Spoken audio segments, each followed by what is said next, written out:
What's up, everyone? Today we are taking a look at the smart media player.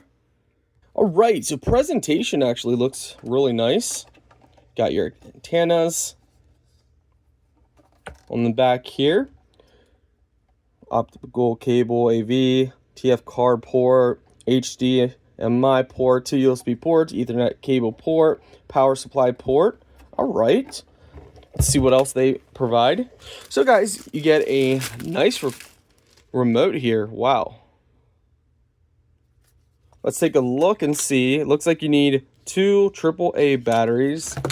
It looks like they do not provide the batteries. You get your power supply, you get an HDMI to HDMI cable, but they do not supply the 2 AAA batteries, so you will need that. All right, let's go ahead and test this out.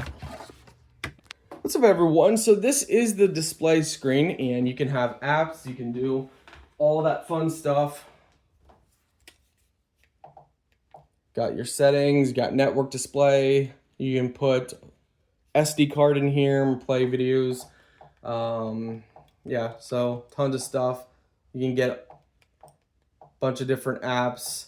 Right now, we really only got Netflix, and that's really all we need for now. Recommendations, once you are connected to the network, you will have recommendations. You can plus and you can search for your favorite apps. But you need to be connected on the network. But again, all we really care about is the Netflix. So I'm gonna go ahead and set that up. So now that I have it set up, as you guys can see, I can go ahead and pick, our account and see the movies and stuff. Due to some copyright, we can't let the audio play, but it works great. It's flawless. No issue. You can see it. Great signals. Yeah, just no issues with it. And I think you guys are going to be happy with it.